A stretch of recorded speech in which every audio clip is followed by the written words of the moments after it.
Is it possible that in a single night, without an official declaration, without a coronation ceremony, without permission from the history of Western music that for decades seemed unshakable, a 26-year-old South Korean artist could suddenly shake the global pop order and make the two biggest names in the world music industry, Taylor Swift and Adele, sound like a past that is beginning to drift away?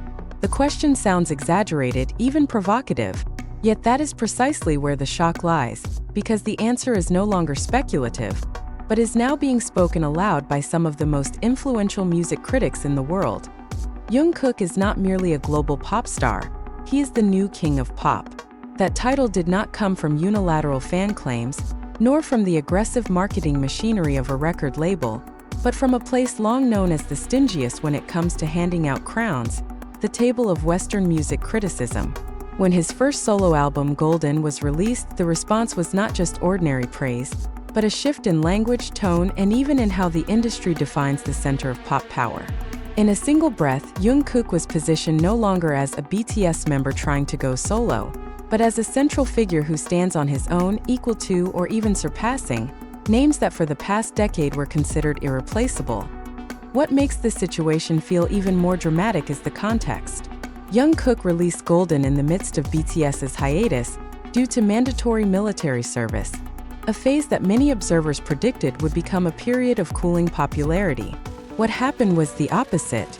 Instead of dimming, Jungkook's light burned brighter, more focused and more global. The album, sung entirely in English and featuring major names such as Ed Sheeran, Latto, and Shawn Mendes, feels like a bold statement that the boundary between K-pop and global pop is no longer a thick line, but a fog that is slowly disappearing. The USA Today critic Jennifer McClellan wrote that Jungkook has earned his ticket to pop superstar fame, a phrase that may sound simple at first glance, but is in fact loaded with meaning.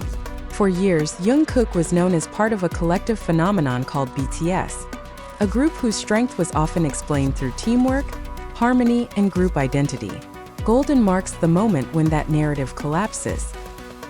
He is one of 7, McClellan wrote, and today that has changed. The sentence is not merely praise, but a declaration of a shift in status. Rian Daly of NME went even further. She did not just call Golden a successful album, but a work that does more than just secure Jungkook's throne as the pop king of this decade. This statement may sound almost disrespectful to some, especially considering that the same decade is still dominated by Taylor Swift with tour and sales records that are nearly impossible to rival, and Adele with a vocal reputation considered unmatched. Yet Daly touches on something deeper. In the early 2020s, the pop world lacked a solo male figure who truly dominated the global landscape. That void, according to her, is now being filled by Jungkook. The question then is no longer whether Jungkook deserves to be called King of Pop, but why this coronation feels so disruptive to the old order. The answer lies in symbolism.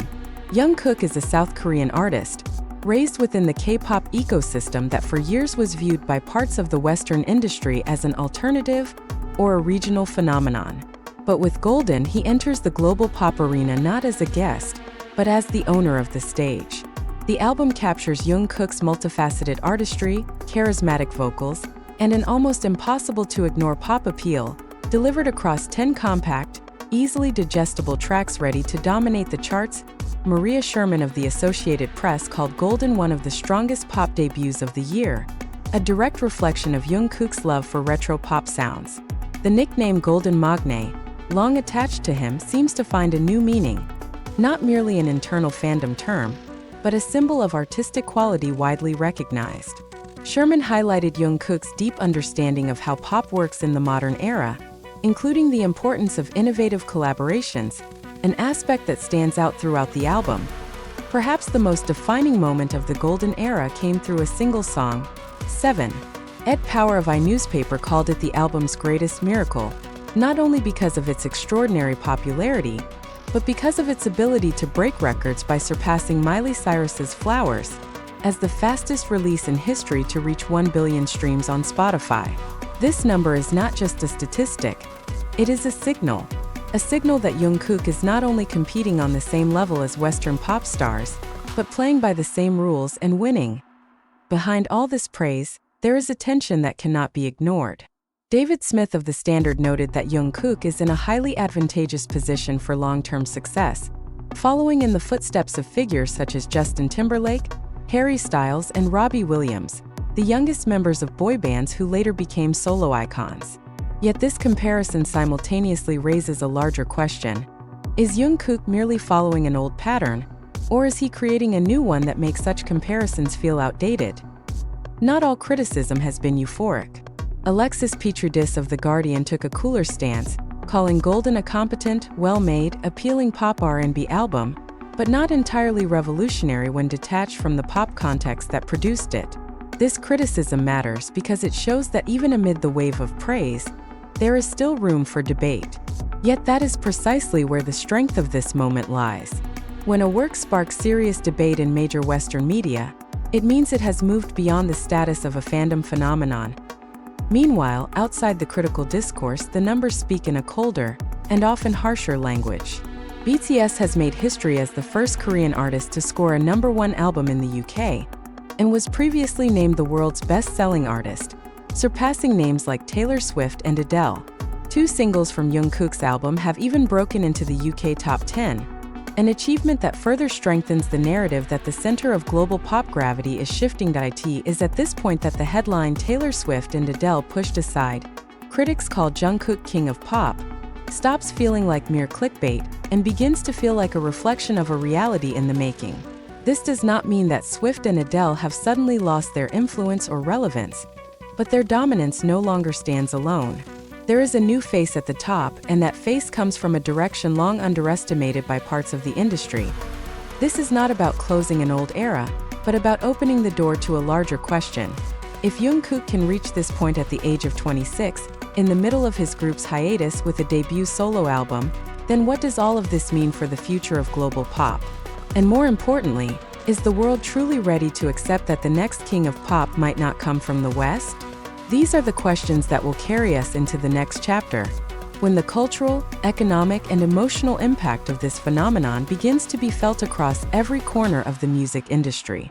If previously the music world was forced to confront the reality that a pop throne was shifting, then this chapter is about the unease that followed. Because when Jungkook began to be called the king of pop by Western critics themselves, the question was no longer simple. This was no longer about one successful album, one viral song, or one artist at the peak of popularity. It was about a change in the direction of the wind within an industry that for decades had felt comfortable deciding who was allowed to rise, who had to wait, and who was never truly invited into the halls of power. Is the Western world truly ready to accept that the center of global pop is no longer fully located in London, New York, or Los Angeles? Or does the crowning of Jungkook as king of pop instead trigger a quiet tension that has long been hidden behind formal praise? This question becomes increasingly relevant when we look at how narratives about Jungkook have developed in Western media. The tone of admiration is mixed with shock, even disbelief, as if the industry is trying to convince itself that what is happening is indeed real. The album Golden arrives not only as a musical work, but as a symbol that an East Asian artist can release an English-language album without blindly imitating the West, yet still be accepted as a legitimate part of the global pop ecosystem. Collaborations with Ed Sheeran, Latto, and Shawn Mendes are not merely marketing strategies, but statements that Jungkook is playing in the same league, speaking the same language, while carrying a different identity. This is where the unease emerges. Jungkook does not arrive as a challenger asking for permission, but as a force that directly demands recognition. Critics who praise him often emphasize the same thing, though in different words: Jungkook's vocal charisma. His voice is described as fluid, expressive, and possessing a rare ability to elevate chart-friendly pop material into something that feels more alive. This is not merely a matter of singing technique, but an emotional understanding of how pop functions as a universal language. In this context, Jungkook does not simply sing songs. He conveys collective feelings that can be understood across cultures. What makes this moment even more compelling is how Jungkook's success casts a shadow on long-established icons. Taylor Swift and Adele, 2 names that for years have served as the gold standard of global pop success, are now indirectly positioned as points of comparison. Not because they have failed, but because Jungkook's presence forces the industry to acknowledge that their dominance is no longer exclusive. When BTS was named the world's best-selling artist, surpassing Swift and Adele, many dismissed it as an anomaly. But with Golden, that anomaly turns into a pattern. There is another emotional layer that is no less important: the reaction of the Western public. On one hand, praise pours in, article after article hailing Jungkook as a symbol of a new generation of global pop. On the other hand, subtle resistance emerges, sometimes wrapped in academic criticism or aesthetic skepticism. Questions such as, is this really something new? Or is this just mainstream pop wrapped in hype? Become ways for some to negotiate their discomfort. This is not merely a debate about music, but a debate about who has the right to define global taste. This is where Alexis Petridis's critique in The Guardian becomes interesting. By describing Golden as competent but not revolutionary pop R&B, he indirectly places Jungkook within an old framework, a former boy band member succeeding as a solo artist. But is that framework still relevant when the context has changed so dramatically?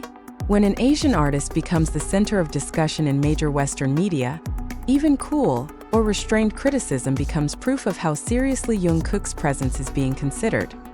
While debates continue in newsrooms and opinion columns, the numbers keep moving, indifferent to emotional resistance. The record-breaking success of 7 on Spotify is not just a technical achievement, but a cultural event. The song proves that global audiences are not listening to Jungkook merely because of his identity, but because his music is genuinely being consumed on a massive scale. In a world increasingly driven by data, 1 billion streams are not just an accomplishment, they are legitimacy. Moreover, Jungkook's success is happening at a time when BTS as a group is not yet fully active. This strengthens the narrative that BTS's power is not purely collective, but also individual. Jungkook, the youngest member who has been on stage since the age of 15, now displays an artistic maturity that leads many observers to wonder, is this only the beginning? If Golden is an opening statement, what will the next phase of evolution look like? Behind all of this lies a broader cultural impact.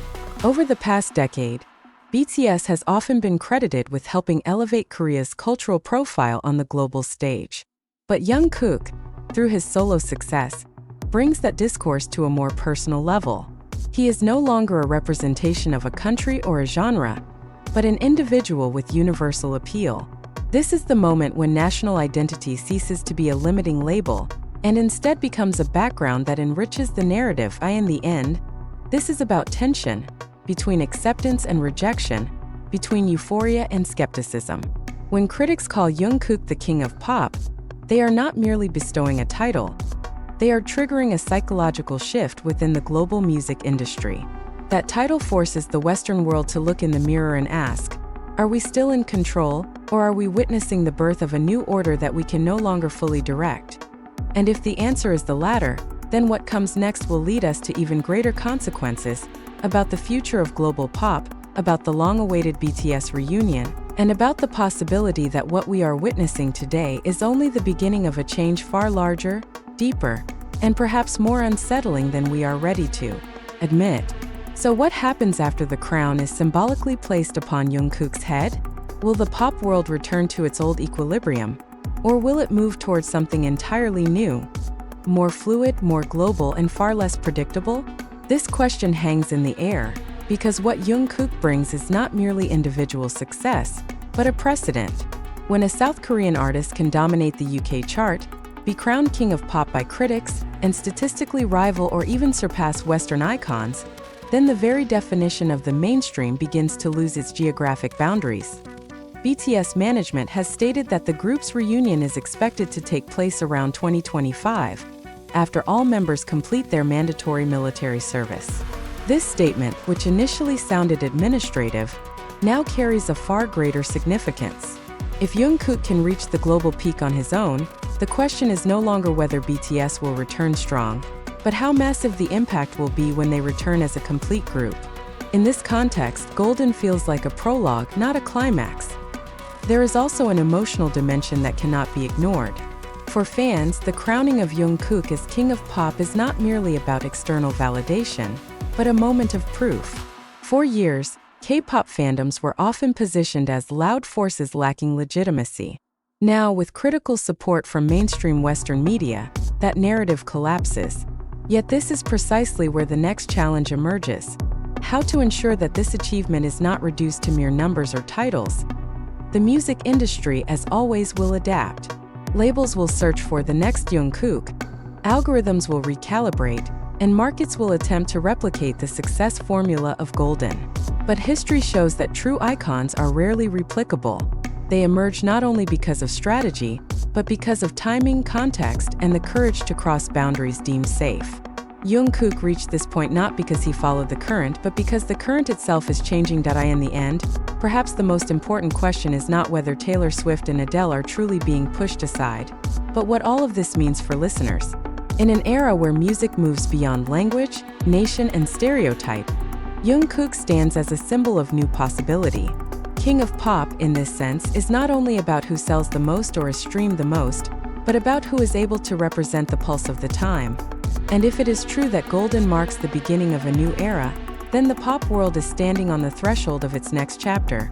A chapter where the center is no longer singular, where the crown is no longer passed from west to west, and where the greatest surprises come from directions once most underestimated. The question now is simple, yet provocative. After Jungkook, who else will dare to change the map?